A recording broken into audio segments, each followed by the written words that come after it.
अब यहाँ आउनु अब तपाईले कति पैसा चाहिएको मलाई 25 लाख किडनी बेच्दा पनि आउँदैन होला हैन जिन्दगी बर्बाद गरेपछि दिनु पर्यो ठ्याक्कै 25 लाख ठ्याक्कै ल 25 लाख हैन त्यस्तो कुरा गर्ने नि घर पनि पाउँदैन अस्ति कुट्यो नि यसले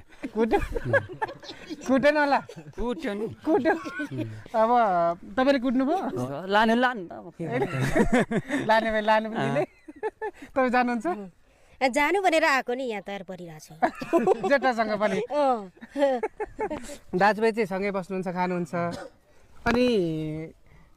तपाईँको श्रीमती फेरि दाजुसँग त्यस्तो जाने त गर्नु भएको छैन जाँदैन लगिदियो भने के हुन्छ जाँदैन फेरि लगिदिनुहुन्छ भने लाँदैन उहाँ त जानु नि त अघि रेडी भएर म आएको छु म जाने भन्नुभयो त तपाईँलाई होइन बालकुमारजीले सिकाउनु भयो भने तपाईँ जानुहुन्छ यहाँ जानु भने त आइरहेको छु त बालकुमारजी जानु भनेर राख्नु भएको के हो तपाईँहरू यहाँ के गरिराख्नु भएको थियो ए होइन हामी यहाँ धुलो टक्ट्याएको बसेर गफ गर्दै थियौँ अब जान लाग्यो फर्किनु लाग्यो किन यहाँ किन गाडीभित्र आएर बस्नु भएको होइन हामी तलदेखि यसो घुम्दै आएको थियौँ अनि हिँड्दा थप्पा लाग्यो अनि यहाँ एकछिन शीतलमा बसेर गफ गरेको के को हो तपाईँहरू श्रीमान हुने हजुर हुनेवाला यहाँ चाहिँ किन अनि यसरी आएर यहाँ शीतल रहेछ त्यही भएर यहाँ आएर बसेँ के भन्नुभयो शीतल रहेछ त्यही भएर यहाँ आएको यतातिर शीतल छैन त होइन जहाँ बस्यो भने हाम्रो खुसी अनि तपाईँ चाहिँ को हो त नि अनि म तपाईँले अनि क्वेसन सोध्ने तपाईँ चाहिँ को हो यहाँ हामी गर्लफ्रेन्ड बोयफ्रेन्ड के गरिराख्नु भएको थियो भर्खर धुलो टक्राएर यहाँ आनन्दले बसेको क्या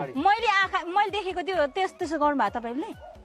सुतेर चाहिँ त्यसरी गर्ने हो त अनि सुतेर हामी उठेरै गरेको नि उसकोमा कुरो लागेको थियो त्यो कुरो टिप्दिएको हो मैले ए सुतेर चाहिँ कुरो टिप्नुहुन्छ त्यस्तो कुरा नि हुन्छ त अनि हुन्छ नि त नभए बस्छ त नि सुतौँ कि उसको काखमा सुतौँ होइन गर्लफ्रेन्ड बोयफ्रेन्ड Oh my